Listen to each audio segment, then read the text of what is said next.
You're going to mount your lure, I'm going to... Well, not physically, beat it. because that would be, be one, probably dangerous, illegal, yeah. and two, I'd get that stuck in my foreskin, which I don't really fancy. No. Whose tackle, specifically? Not your tackle. No. No. You still think you saw off my tackle at Lake Challenge, didn't you? I did not look at your tackle. Just a little bit of ASMR.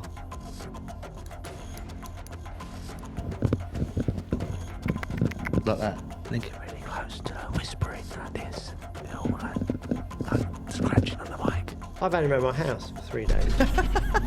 When he goes to bed at night, I'm filming ASMR videos. No, I'm fishing it. I'm fishing it. In no way. 100%. You're a heathen. I'm going to call you Captain Crackoff. Yeah. Did you crack off first cast, second cast? First or second cast, something like that, yeah. Are we recording? Yeah. We are. I go. Wipe the sleep out of my eyes, then we can get started. Who's leading? I've given up the will to live, mate. Let me do it. Right, guys, I think this is episode 7. We've done them all out of kilter. So Yep. This is the last one of the batch we're doing today. And you'll tell we are We are flagging, aren't we? withering. I can't even talk.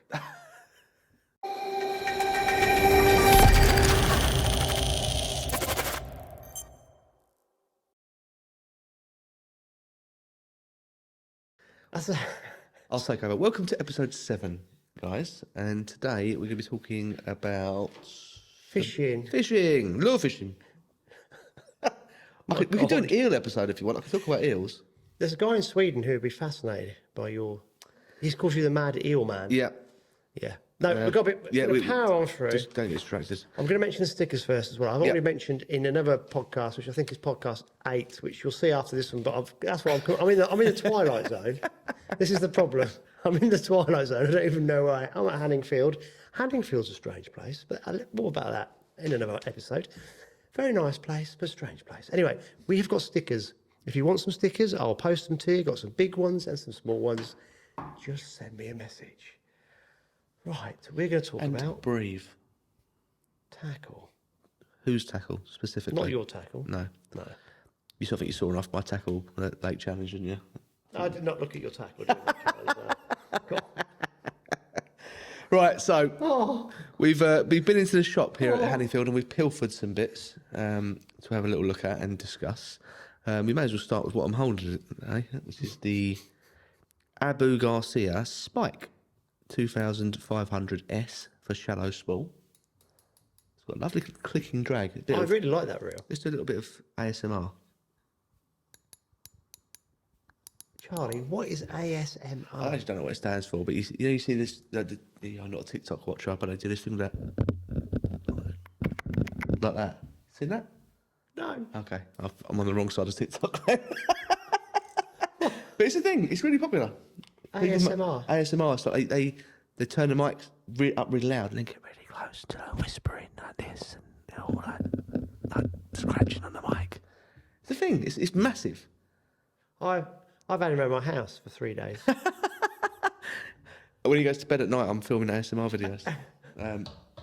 But yeah, God, we like this reel. Lock the door next time. I can't remember how much it is. I think it's 200 and a bit quid, something like that. 5.2 to 1 gear ratio. Nice shallow spool. 0.165 millimeters, 170 meters on the spool. But it's a really pretty little thing that's got like a flip colour, black, purple glitter. It's nice. I really like it. I like this. I would definitely use this for perch fishing and actually light lure fishing. But it feels solid. It feels like Abu reels of old that feel built for purpose, you know. Abu, I'm sure it's a Teco, something like that. That's in stain. It's aluminium machine grade. It's really light, and this is nearly as light as that. Yeah. So this is a nice reel. It's a very, very nice looking thing, and that we've just recently got in the shop here. Is that a new model this year? I don't know if it's this year, but it's a recent model. Yeah, it might even be last year's or the year before, but it's a new one in the line. But it's nice. I really like the carbon fibre effect on the handle. The more as well. you look at it, the more things you notice. Yeah, it's cool. I really like it. I like. They've actually tried to reduce the weight by taking bits off in a kind of like a nice aesthetic way. Yeah, it's cool. Yeah, looks a lot like the some of the more expensive Daiwa and Shimano reels now. You know, the sort of competing on that sort of line. And having a shallow spool school, so you haven't got to put too much backing on. That's Exactly. really good. Yeah. And it's like I say, this is probably one of their higher end reels. On the flip side of that, we also recently started stocking. Oh, I've dropped my tip. This is the episode of innuendos. So this is the Abu. I'll tell you what it is, mate. Andy Lush has punished us. So much. Yeah. We had Andy Lush. You see Andy Lush on episode 6, episode 8. What a lovely guy. And what he doesn't know is incredible. However, he does tell you all. You do hear everything, which is brilliant. great. But we're already flagging from the weekend, so we're trying to get through. I've been at Hanningfield 13 hours and we've done 3 podcasts. And I've got a 2-hour drive back. It does feel like that. So this is the Max Combo. I think we've got them in a couple of different casting weights. I don't know which one this is. This is the... Oh, sorry. This is the Abu Max Black Ops edition. Sexy. So this is the 5 to 20. I think we've got a 2 to 14 as well. So we've got a couple of different... What's with the cable ties? It's to stop the reel falling off in transit, I guess. And Oh, is it? Does it come like that? So it comes as a combo, right. yeah. So obviously when you buy it, you just cut cable I ties thought off. one of you guys put No. no. Can I just say something about this? Yes. Because some of you will know that my mate Alex Bates, who's got his tackle and baits, which is more of a coarse match fishing tackle shop, and we do the other podcast through that. I noticed when I was helping him out a few years ago that he had these rod combos, and it blew my mind because me being old school, I'm thinking, who in their right mind is going to buy that crap rod with that crap reel? And it had line already on it. And I'm thinking, oh God, the line's going to be awful as well. And I was wrong. And I did a video on one of these rod combos, and for what you pay, I can't work out how the manufacturer makes any money. It's incredible. It's incredible. So we sell these for, I think, what, like 85 quid? 85 quid for a rod and reel, and just gets you out fishing. Like, it's unbelievable. But you guys were unpacking some earlier that actually had the braid on. Yeah. So they're not. We don't know how much they're going to be. Not in the shop yet, but it's the same sort of idea. It's a rod and reel, and it had spider wire braid because obviously Pure Fishing now owns everything. So they got Abu, they've got Barclay, they've got spider wire, they've got all of the old Svensson now. So they've got Savage Gear, they've got Sierra fly fishing, they've got Greys, they've got absolutely everything. So they can just cross work. So yeah, they've got an Abu combo with spider wire braid. It's everything you need to pick up and go fishing. But if you think about it, right, we live in a society where people they just want instant. Yeah. So, which I don't really like, but I can see why. So if you've got a combo kit that is actually affordable, and these blanks are all right. To be fair, they're perfect for us. We get a lot of guys here who are dabbling in and out. So they're not what you would call full-time anglers. They do bits and pieces 2 or 3, 4 or 5 times a year. They don't want to spend loads of money. No. And they want something they can just buy here and go fishing. But it's already got the line on it. Yeah. And so those combos that Alex does, they're about 50. One of them's 50 quid. Yeah, it's and I'm crazy. thinking rod reel and line on for 50 quid. Yeah. I think it was a method feeder rod. I think I can't remember now. Yeah. This is not much more, and the stuff that the guys are unpacking back there. It's madness. But it just means someone can come in, buy actually quite good quality stuff, go fishing from with reputable brands. They're not, it's going to last. It's not crap, and it gets you out and goes fishing. And then the same brand produces stuff like this, which is the top end of stuff. That something like myself or you, who fish quite a lot, would be happy to pick up and use. Yeah, it's good. It's interesting nowadays how those brands do this, where they can do. Used to be you had your cheap brands and you had your expensive brands, but nowadays you have brands that can do it all. They could do. I can't work out how they make money, but that's not for us to worry about, is it?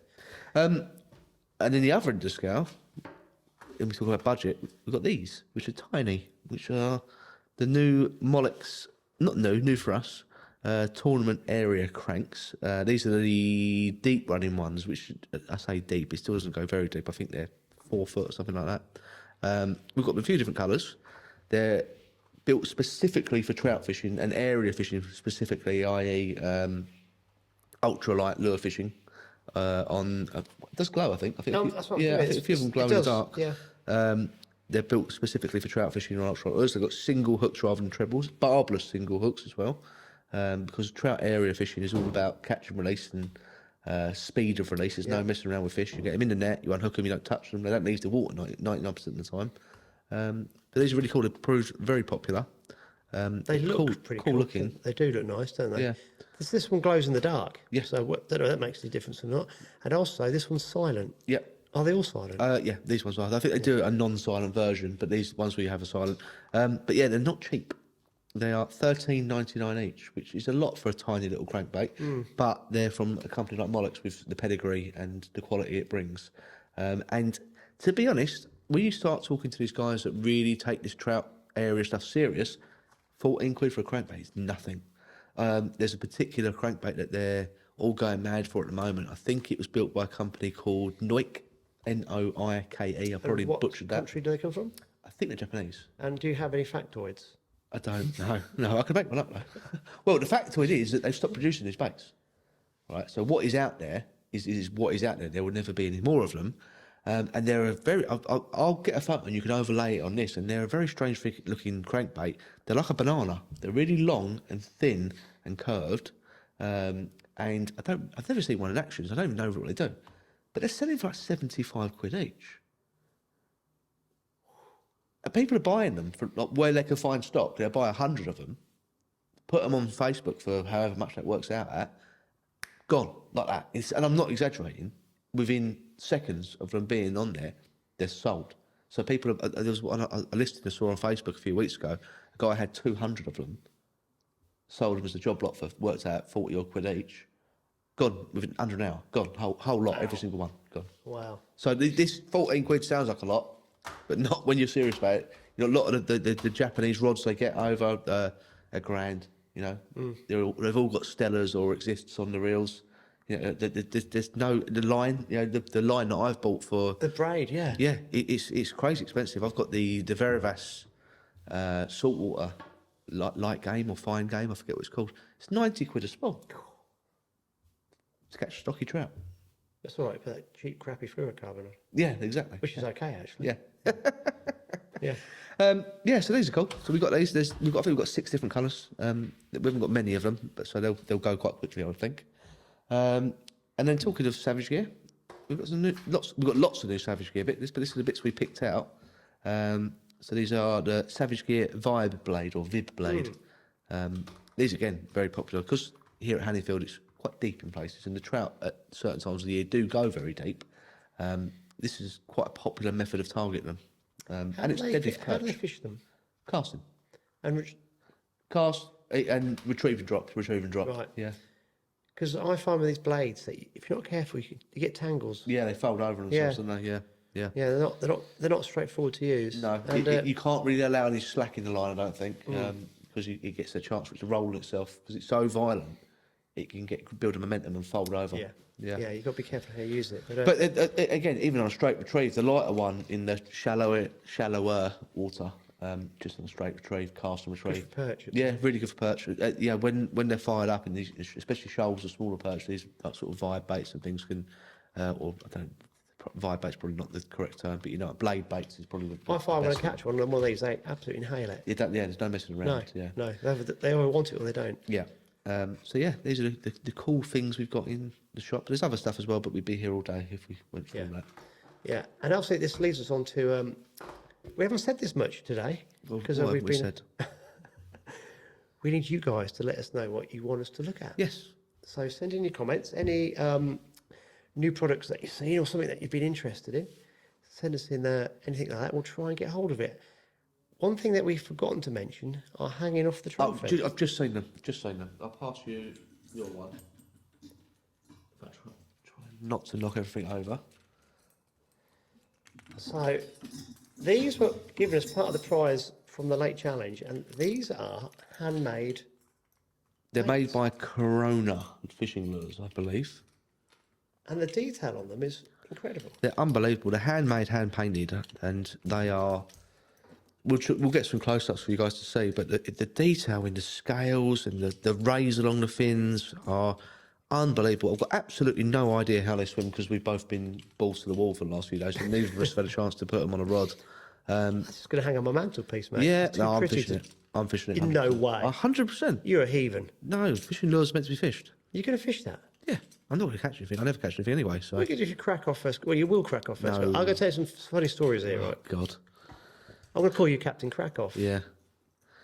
So, Charlie is lastminute.com.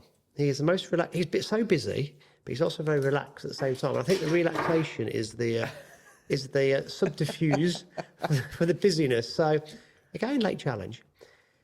Andy is setting up the boat, and it's easier if I just set it up because it's not really a two-man job. There's not much that the second person can do because it's just like an order. So Charlie's just standing there at the dock, just throwing stuff down to me. And I'm thinking, I hope he's got his gear ready because we've got a bit of dead time here. There's nothing he can do. No, he's just standing there chilling out. And we get in the boat. This is the beginning of day 2. Yeah. Yeah. And suddenly, these rod sleeves are coming off and rigs are being made. As I'm, it's really windy as we're going down the resi. And I'm thinking, bloody hell, he's confident. So we're getting near the first spot and I'm going, Charlie, you need to be ready with that drogue, mate. And this rod's going. I've got like bits of braid in my mouth trying to tie an FG knot in 20-mile-an-hour winds whilst pumping down a reservoir, Yeah. getting absolutely soaked from spray over the front. Yeah. So anyway, I could tell I'm being a bit demanding, but we are ready to drop the drogue in and we need to be on the ball. And did you crack off first cast, second cast? First or second cast, something like that, yeah. So it's cracked off. Yeah. So he's got to retie the rig that he's just Yeah. tied coming down the resi. And then about fifth cast later, they're mother of all birds' nests. But it appeared outside the rod rings. Yeah, I know what happened was in my haste to tie another leader, I didn't trim. I couldn't do an FG knot again, so I done an Alberto and just didn't trim the tag end of the fluoro enough. And what's happened is, as I've cast, it's caught itself on the braid up the line and sort of folded and wouldn't go through the rod rings, and all the braid ended up firing off my reel into a pile. And then I had what I called a wind knot was actually just a giant cock up. There's a little bit of Anglo-Saxon going on, obviously. Yeah, And I think I might have gone into teacher mode. yeah. And I went, you deserve that. That's because you weren't bloody prepared enough. True. When I am setting the boat up, you've got 10 minutes. You can sit on one of those benches outside the harbour wall, do your bloody leaders. And what happened day 3? You did that, didn't I did that. Yeah. I do listen. Actually, I know, I noticed, but also, then 10 minutes later, Charlie caught one of the perch. Yeah. You did, so that changed the whole feeling.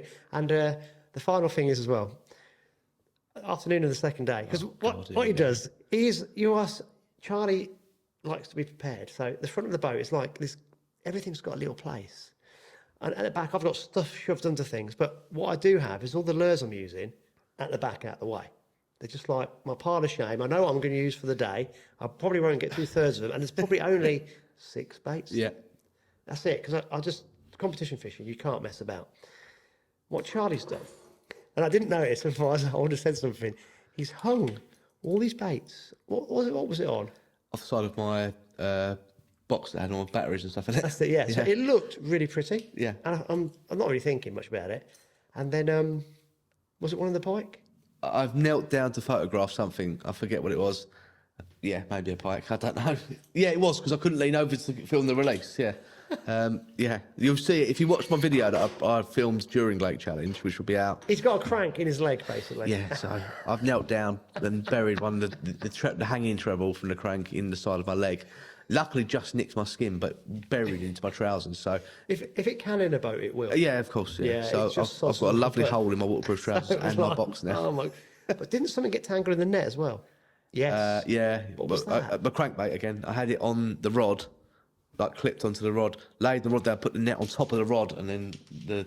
These are little things that I would never ever think of, but you just so Charlie had the crank here on a. So there's a hook keep about here on my St Croix rods. So that's where I was. It's in the shittiest place ever. It's a strange one, but the reason is they're not. It's for bass jigs and things. So But the you don't single realise hooks- this until so the rods are laying down. Yeah. Obviously, we've got limited space. The net was on top of the.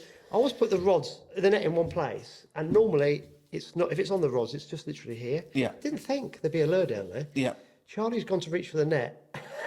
Luckily, I mean, it was a Xander and not a 30-pound I've pike. just gone this rod in there. I'm thinking, what the? So we've netted the Xander With the my rod hanging off the rod side of the boat. attached to Yeah. the net. Oh, So how yeah, funny. pure carnage. It was carnage, wasn't it? yeah. But hey ho, just one of those. Interestingly, I got all those baits out over the 3 days. Of look at all these lovely baits that look so pretty. I used and caught on one bait the entire I know, weekend. it's crazy, isn't it? Yeah. Yeah. But doesn't it show that you could never pre-planned this thing. So it's only from like having it. I'll tell you the only reason I know is because I've done it myself, and it more than once. And you go, oh, why do I keep doing this? Put them somewhere else. So I just shove everything out the back, out the way, and everything's just so I can limit the chances of snagging. But it was funny. It was really funny. Particularly netting that zander with the net. It was like in a frying pan effect, wasn't it? Yeah, there was no depth to the net. It was just balancing. If it one big flip and it would have been gone again. Like, luckily, it wasn't even a counter, was it? It was too small. I can't remember. Yeah, I don't think. Well, it definitely wasn't a very big one. No. Right. I've waffled. Yeah. I'm that tired. I've morphed into Andy Lush. Lights keep going off. If you see me karate chopping videos, it's where I'm using the motion sensor and the lights to bring it back on. Right. Anything else to add? No. Oh, yes. We meant to do it in the first episode with Andy, but we got so distracted by talking. June 16th was the day that podcast was released. So, happy new season, everybody. Hope you're all enjoying the rivers. We're going to try and do some more river-related stuff for those of you that like to do that.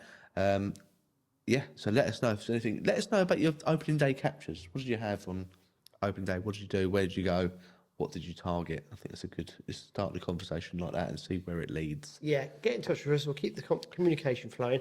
We don't have many people watching, and we decided that it doesn't matter a jot. No. Well, we learnt that at Lake Challenge.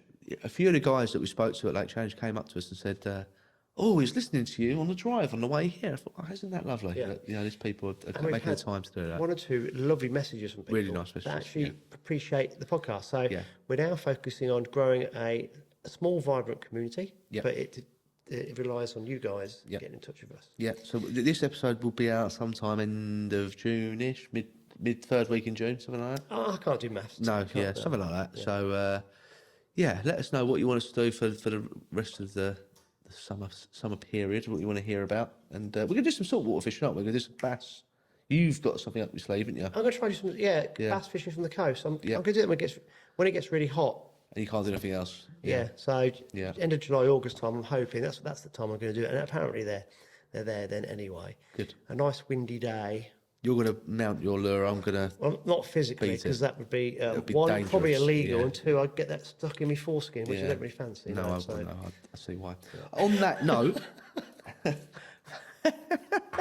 thanks for watching this episode of the Lure Fishing Podcast, and we shall hopefully be a bit more refreshed and see you on the next episode.